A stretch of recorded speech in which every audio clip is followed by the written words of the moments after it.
give us direction from above. We need a word from the Lord, a word from the Lord. If you want, just one God will speak to somebody in a dream.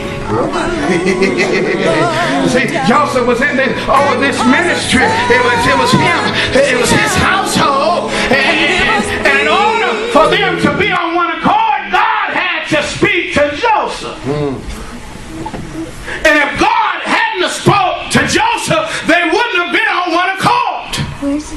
So one of the things that we have to do as a church is we have to learn how to pray to allow us to get on one accord. And if we're praying and God is not putting us on one accord, guess what?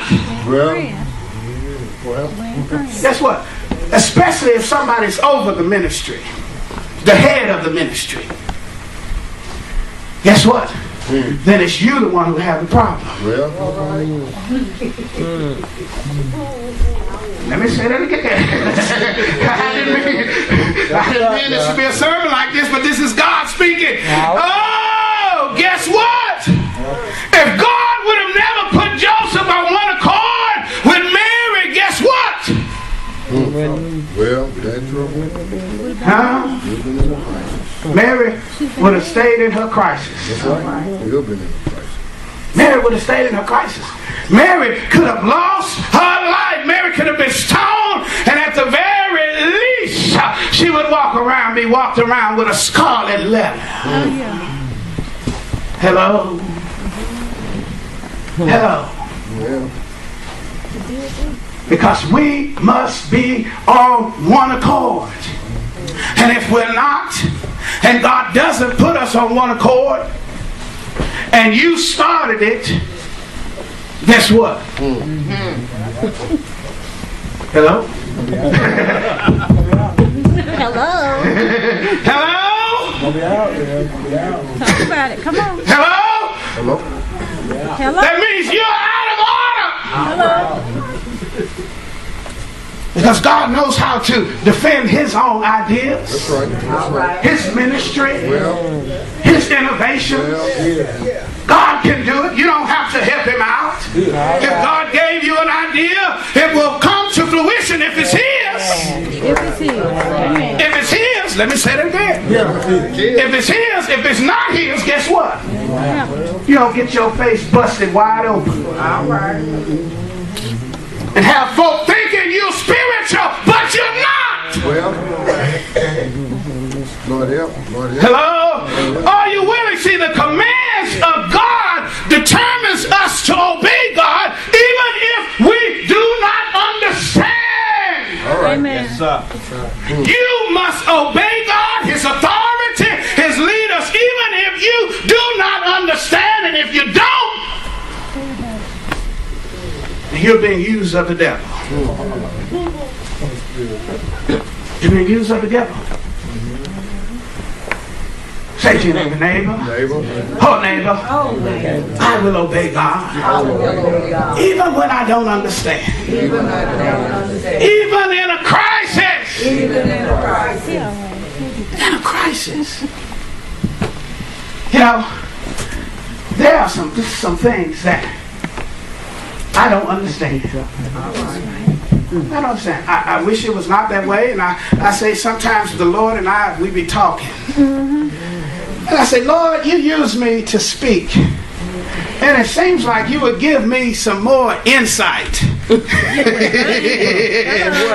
life and the things and how to do certain things. Seems like I would be in the know, but Lord, you leave me out the loop all the time. All the time.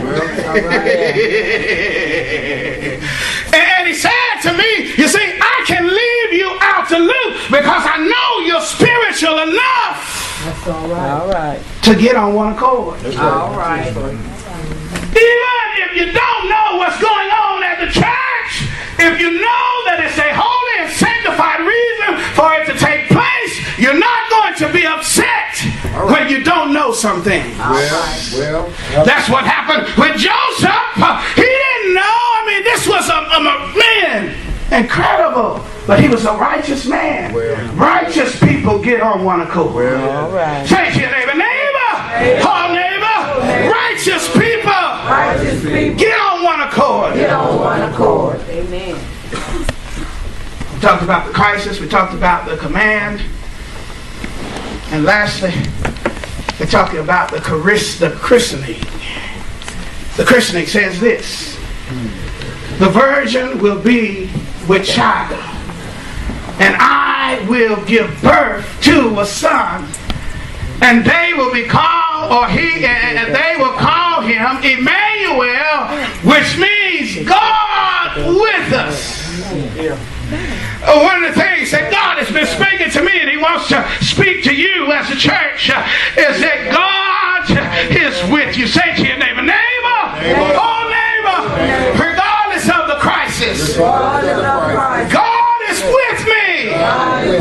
Don't you know that in the middle of the crisis, on this silent night, on this holy night, there was another crisis going on. There was no room in the inn. You would have thought that God, and again, God messaged with your mind, you'd have thought that since God was sending his only son, someone that is God with us, someone whose name means the Lord saved, you'd have thought that his birth would have taken place at the Waldorf Astoria, that his birth would have taken place at John Hopkins, some great medical facility. But the crisis of the night was this young couple didn't even have room in the inn. The crisis of the night is that they would be in a manger, and in this manger it would be considered a miracle of him coming in this manger. Can you imagine that quiet and cold and lonely night in the middle of with the animals? I began to think that that's like Jesus being born, and the born out at Prince Farms. All right. Come on now. Have you ever been there? Yeah. In the barn. Yeah. But yet, you're calling it a miracle. Many times miracles are happening when you are at your lowest point. Because God is with you. Say to your neighbor, neighbor. Oh, neighbor, miracles are happening. Because I'm at my lowest point. They were at their lowest point. Oh, she had to give birth outside. She had to give birth to the Son of God in a manger. She had to give birth. Oh, and when she gave birth, she had to name that child. God is with us on that cold and lonely night. Well, it seems like they were forsaken. It seems like that God would be nowhere to be found at that lonely, cold night. Oh, God says that I am with you. Somebody's here today in your cold and lonely night. Somebody's here today in your life or your ministry. Seems like it's going up in flames. It seems like it's about to be destroyed. Somebody here, here in a cold and lonely night.